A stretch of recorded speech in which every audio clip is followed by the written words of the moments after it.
Praise the Lord. എഗസ്കേൽ പ്രവാചകന്റെ പുസ്തകം 23-ാം അധ്യായം 1 മുതൽ 49 വരെയുള്ള തിരുവചനങ്ങൾ. യഹോവയുടെ അരുളപ്പാട് എനിക്കുണ്ടായതെന്തെന്നാൽ, മനുഷ്യപുത്ര, ഒരമ്മയുടെ മക്കളായ 2 സ്ത്രീകൾ ഉണ്ടായിരുന്നു. അവർ മിസ്രയീമിൽ വെച്ച് പരസംഗം ചെയ്തു. യൗവനത്തിൽ തന്നെ അവർ പരസംഗം ചെയ്തു. അവിടെ അവരുടെ മുല പിടിച്ച് അവരുടെ കന്യാകുചാഗ്രം ഞെക്കി. അവരിൽ മൂത്തവൾക്ക് ഒഹോല എന്നും ഇളയവൾക്ക് ഒഹോലിബ എന്നും പേരായിരുന്നു. അവർ എനിക്കുള്ളവരായിരുന്നു. പുത്രന്മാരെയും പുത്രിമാരെയും പ്രസവിച്ചു. അവരുടെ പേരോ ഒഹോല എന്നത് ശമരിയയും ഒഹോലിബ എന്നത് യെരൂശലേമും ആകുന്നു. എന്നാൽ ഒഹോല എന്നെ വിട്ടു പരസംഗം ചെയ്തു. അവൾ ധൂമ്രവസ്ത്രം ധരിച്ച ദേശാധിപതികളും സ്ഥാനാപതികളും ഒട്ടൊഴിയാതെ മനോഹര യുവാക്കളും കുതിരപ്പുറത്ത് കയറി ഓടിക്കുന്നവരുമായ സമീപസ്ഥരായ അശൂര്യജാരന്മാരെ മോഹിച്ചു. അശൂര്യ ശ്രേഷ്ഠന്മാരായവരോടൊക്കെയും തന്റെ വേശ്യാവിദ്യകളെ ചെലവഴിച്ച് താൻ മോഹിച്ചു പോന്ന ഏവരുടെയും സകല വിഗ്രഹങ്ങളെ കൊണ്ടും തന്നെത്താൻ മലിനമാക്കി. മിസ്രയീമിൽ നിന്ന് കൊണ്ടുവന്ന തന്റെ വേശ്യാവൃത്തിയും അവൾ വിട്ടില്ല. അവർ അവളുടെ യൗവനത്തിൽ അവളോട് കൂടെ ശയിച്ചു. അവളുടെ കന്യകാജൂഗ്രം ഞെക്കി അവളുടെ പരസംഗം അവളുടെ മേൽ ചൊരിഞ്ഞു. അതുകൊണ്ട് ഞാൻ അവളെ അവളുടെ ജാരന്മാരുടെ കയ്യിൽ, അവൾ മോഹിച്ചിരുന്ന അശൂര്യരുടെ കയ്യിൽ തന്നെ ഏൽപ്പിച്ചു. അവർ അവളുടെ നഗ്നത അനാവൃതമാക്കി അവളുടെ പുത്രന്മാരെയും പുത്രിമാരെയും പിടിക്കുകയും അവളെ വാൾ കൊണ്ട് കൊല്ലുകയും ചെയ്തു.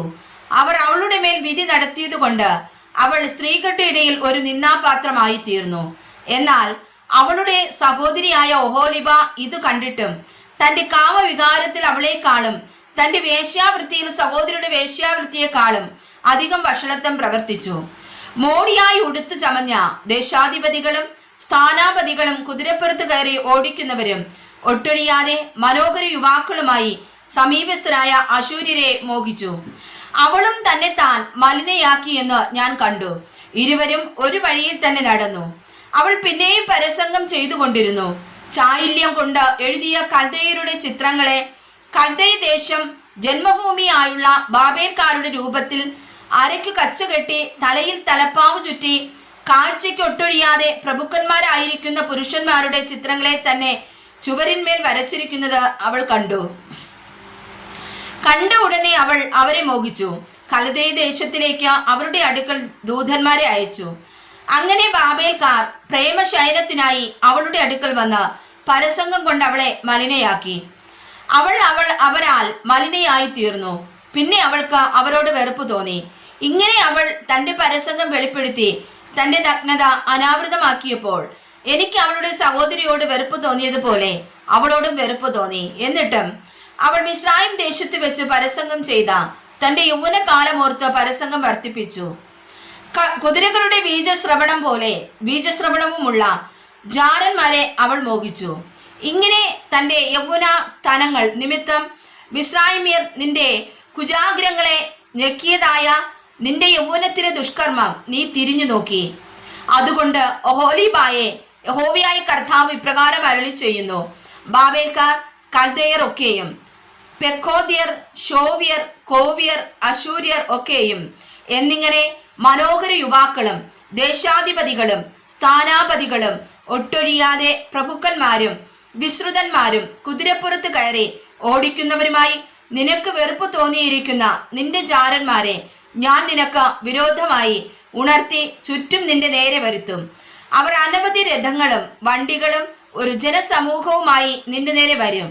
അവർ പരിചയും പലകയും പിടിച്ച് തലക്കോരിക ഇട്ടും കൊണ്ട് നിന്നെ വന്നു വളയും. ഞാൻ ന്യായവിധി അവർക്ക് ഫലമേൽപ്പിക്കും.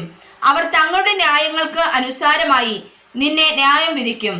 ഞാൻ എന്റെ തീഷ്ണത നിന്റെ നേരെ പ്രയോഗിക്കും. അവർ ക്രോധത്തോടെ നിന്നോട് പെരുമാറും.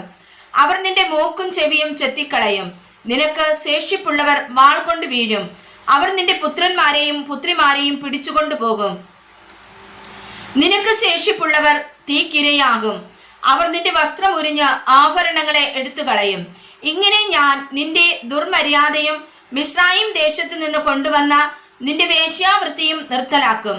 നീ ഇനി അവരെ തലപൊക്കി നോക്കുകയില്ല, മിസ്രയീമിനെ ഓർക്കുകയുമില്ല. യഹോവയായ കർത്താവ് ഇപ്രകാരം അരുളി ചെയ്യുന്നു: ഞാൻ നിന്നെ നീ പകയ്ക്കുന്നവരുടെ കയ്യിൽ, നിനക്ക് വെറുപ്പ് തോന്നുന്നവരുടെ കയ്യിൽ തന്നെ ഏൽപ്പിക്കും. അവർ പകയോടെ നിന്നോട് പെരുമാറി നിന്റെ സമ്പാദ്യമൊക്കെയും എടുത്ത് നിന്നെ നഗ്നയും അനാവൃതയും ആക്കിവിടും. അങ്ങനെ നിന്റെ വേശ്യാവൃത്തിയുടെ നഗ്നതയും നിന്റെ ദുർമര്യാദയും പരസംഗങ്ങളും വെളിപ്പെട്ടു വരും. നീ ജാതികളോട് ചേർന്ന് പരസംഗം ചെയ്തതുകൊണ്ടും അവരുടെ വിഗ്രഹങ്ങളാൽ നിന്നെ തന്നെ മലിനമാക്കിയതുകൊണ്ടും ഇത് നിനക്ക് ഭവിക്കും. നീ സഹോദരിയുടെ വഴിയിൽ നടന്നതുകൊണ്ട് ഞാൻ അവളുടെ പാനപാത്രം നിന്റെ കയ്യിൽ തരും. യഹോവയായ കർത്താവ് ഇപ്രകാരം അരുളി ചെയ്യുന്നു: നീ സഹോദരിയുടെ കുഴിയും വട്ടവുമുള്ള പാനപാത്രത്തിൽ നിന്ന് കുടിച്ച് നിന്ദയ്ക്കും പരിഹാസത്തിനും വിഷയമായി തീരും. അതിൽ വളരെ കൊള്ളുമല്ലോ. സ്തനവും ശൂന്യതയുമുള്ള പാനപാത്രമായി, സ്തംഭനവും ശൂന്യതയുമുള്ള പാനപാത്രമായി നിന്റെ സഹോദരി ശമരിയുടെ പാനപാത്രമായ ലഹരിയും ദുഃഖവും കൊണ്ട് നീ നിറഞ്ഞിരിക്കുന്നു. നീ അത് കുടിച്ചു പറ്റിച്ച ഉടച്ച കഷ്ണങ്ങളെ നക്കി നിന്റെ മുലകളെ കീറിക്കളയും. ഞാൻ അത് കൽപ്പിച്ചിരിക്കുന്നു എന്ന യഹോവയായ കർത്താവിന്റെ അരുളപ്പാട്. ആകയാൽ യഹോവയായ കർത്താവ് ഇപ്രകാരം അരുളി ചെയ്യുന്നു: നീ എന്നെ മറന്ന് എന്നെ നിന്റെ പുറകിൽ എറിഞ്ഞു കളക കൊണ്ട് നീ നിന്റെ ദുർമര്യാദയും പരസംഗവും വഹിക്ക. പിന്നെയും യഹോവ എന്നോട് അരുളി ചെയ്തത്: മനുഷ്യപുത്ര, നീ ഒഹോലയെയും ഒഹോലിബായെയും ന്യായം വിധിക്കുമോ? എന്നാൽ അവരുടെ മ്ലേച്ഛതകളെ അവരോട് അറിയിക്ക. അവർ വ്യഭിചാരം ചെയ്തു, അവരുടെ കയ്യിൽ രക്തമുണ്ട്. തങ്ങളുടെ വിഗ്രഹങ്ങളോട് അവർ വ്യഭിചാരം ചെയ്തു. അവർ എനിക്ക് പ്രസവിച്ച മക്കളെ അവയ്ക്ക് ഭോജനമായി അഗ്നിപ്രവേശം ചെയ്യിച്ചു. ഒന്നുകൂടെ അവർ എന്നോട് ചെയ്തിരിക്കുന്നു. അന്നാളിൽ തന്നെ അവർ എന്റെ വിശുദ്ധ മന്ദിരത്തെ തീണ്ടിച്ച് എന്റെ ശബത്തുകളെ അശുദ്ധമാക്കി. അവർ തങ്ങളുടെ മക്കളെ വിഗ്രഹങ്ങൾക്ക് വേണ്ടി കൊന്ന ശേഷം അന്നു തന്നെ അവർ എന്റെ വിശുദ്ധ മന്ദിരത്തെ അശുദ്ധമാക്കേണ്ടതിന് അതിലേക്ക് വന്നു. ഇങ്ങനെ അത്രേ അവർ എന്റെ ആലയത്തിന്റെ നടുവിൽ ചെയ്തത്. ഇത് കൂടാതെ ദൂരത്തു നിന്ന് വന്ന പുരുഷന്മാർക്ക് അവർ ആളയച്ചു. ഒരു ദൂതൻ അവരുടെ അടുക്കൽ ചെന്ന ഉടനെ അവർ വന്നു. അവർക്ക് വേണ്ടി നീ കുളിച്ചു, കണ്ണിൽ മഷി എഴുതി, ആഭരണം അണിഞ്ഞു, ഭംഗിയുള്ള ഒരു കട്ടിലിന്മേൽ ഇരുന്നു. അതിന്റെ മുമ്പിൽ ഒരു മേശ ഒരുക്കി, അതിന്മേൽ എന്റെ കുന്തുരുക്കവും എണ്ണയും വെച്ചു. നിർഭയമായിരിക്കുന്ന ഒരു പുരുഷാരത്തിന്റെ കോക്ഷം അവളോട് കൂടെ ഉണ്ടായിരുന്നു. ജനസമൂഹത്തിലെ പുരുഷന്മാരുടെ അടുക്കൽ അവർ ആളയച്ച് മരുഭൂമിയിൽ നിന്ന് കുടിയാന്മാരെ കൊണ്ടുവന്നു. അവർ അവരുടെ കൈക്ക് വളയിടുകയും തലയിൽ ഭംഗിയുള്ള കിരീടങ്ങൾ വെക്കുകയും ചെയ്തു. അപ്പോൾ ഞാൻ, കിഴവിയായവൾ വ്യഭിചാരം ചെയ്യും, ഇപ്പോൾ അവർ അവളോടും അവൾ അവരോടും പരസംഗം ചെയ്യുമെന്ന് പറഞ്ഞു. അങ്ങനെ വേശ്യയുടെ അടുക്കൽ ചെല്ലുന്നത് പോലെ അവർ അവളുടെ അടുക്കൽ ചെന്നു. അതെ, അവർ കാമുകികളായ ഒഹോലയുടെ അടുക്കലും ഒഹോലിബായുടെ അടുക്കലും ചെന്നു. എന്നാൽ നീതിമാന്മാരായ പുരുഷന്മാർ വ്യഭിചാരിണികൾക്ക് തക്ക ന്യായപ്രകാരവും രക്തപാതകികൾക്ക്